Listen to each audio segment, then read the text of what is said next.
You have spent the last decade of your life fighting a grueling, terrifying global war. You survived scurvy, cannon fire, and tropical diseases. You bled for the British Empire, you won. And your reward? You're fired. No severance, no parade, no ticket home. You're just dumped on a sun-scorched beach in the Caribbean, thousands of miles from your family and told to figure it out.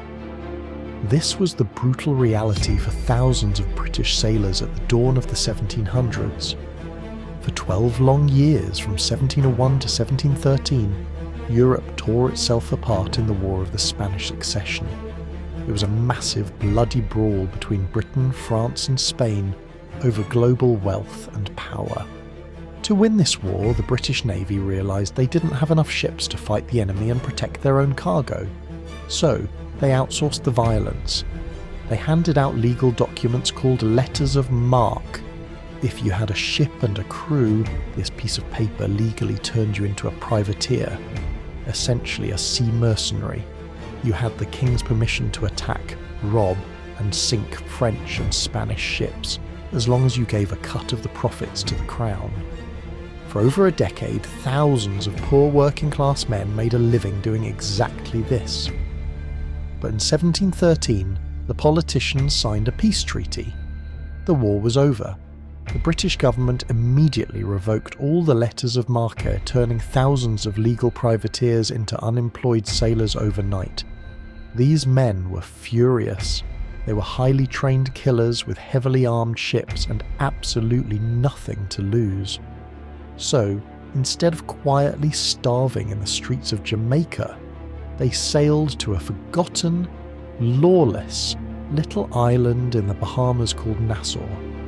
And they didn't just become outlaws, they built their own country, a fully functioning, fiercely democratic republic that completely broke the rules of the 18th century and terrified the most powerful empires on Earth.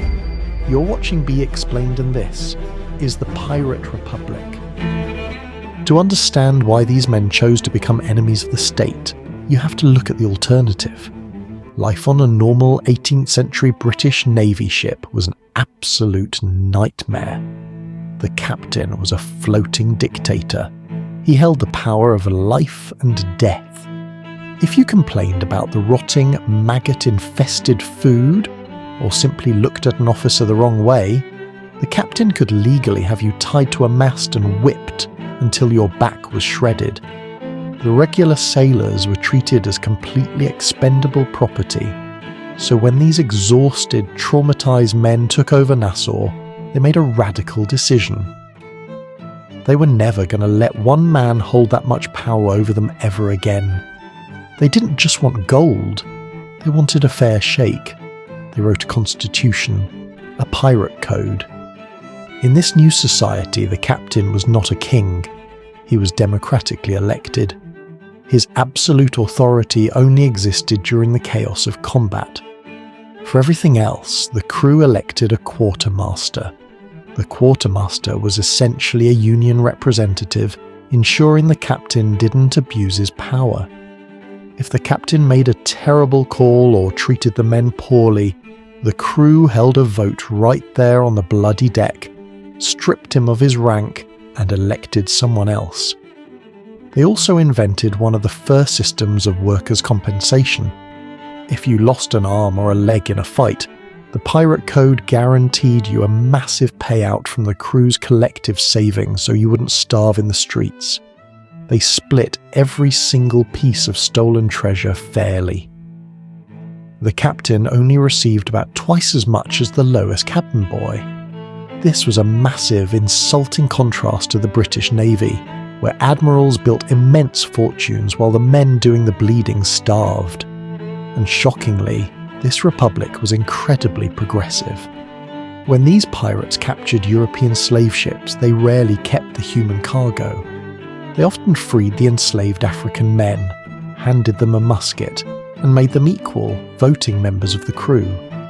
They built a radical, multicultural democracy decades before the American Revolution was even a thought.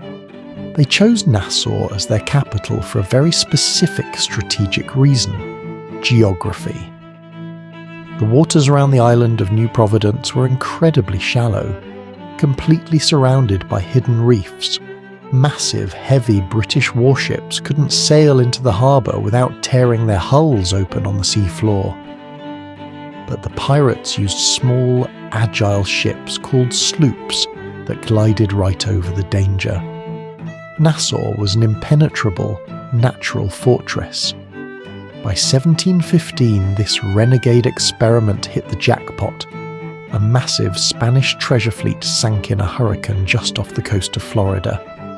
The Nassau pirates swooped in, fishing literal tons of Spanish silver straight off the ocean floor. This massive injection of wealth turned a beach camp into a booming pirate metropolis. Led by brilliant theatrical tacticians like Benjamin Hornigold and the legendary Edward Teach, better known as Blackbeard, this fleet of outcasts became an unstoppable military force. They didn't just rob lone merchant ships, they blockaded entire cities. Blackbeard famously held the entire wealthy colony of Charleston, South Carolina, hostage until they paid him. They essentially brought global shipping in the Americas to a dead stop. The British Empire panicked. They were bleeding wealth, but their treasury was still bankrupt from the 12-Year War. They couldn't afford to send a massive armada to dig the pirates out of Nassau, so they fought dirty. In 1718, the British sent a new governor to the Bahamas, Woodes Rogers.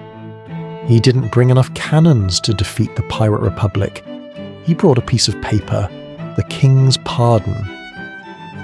The offer was simple but devastating. Full forgiveness, a completely clean slate, and permission to keep your stolen wealth for any pirate who surrendered. But there was a catch. To prove your absolute loyalty to the king, you had to turn around and actively hunt down your former friends. It was the ultimate psychological weapon. Paranoia immediately infected the island. The absolute trust that had held their fragile democracy together began to crack. Pirates looked across the tavern tables and wondered who was going to sell them out. The breaking point came when Benjamin Hornigold, one of the founding fathers of the Pirate Republic and Blackbeard's own mentor, took the pardon. He turned his ship around and started ruthlessly hunting down the very men he had commanded just weeks earlier. Friend turned on friend. The democracy fractured into violent paranoia.